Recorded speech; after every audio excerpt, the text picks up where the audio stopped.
تا حالا فکر کردی مغزت موقع خواب چی کار میکنه؟ خیلی‌ها فکر میکنن خواب یعنی مغز خاموشه، اما واقعیت دقیقاً برعکسه. مغزت وقتی خواب باشی بیشتر از وقتی بیداری کار میکنه. توی مرحله REM خوابایی که میبینی شروع میشن. تو این مرحله مغزت میره روی حالت توربو. خاطراتو مرتب میکنه، احساساتتو پردازش میکنه، حتی مشکل‌ها رو حل میکنه.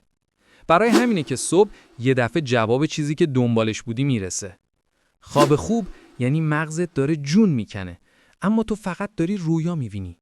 فعالیت مغز تو REM حتی از بیداری هم بیشتره.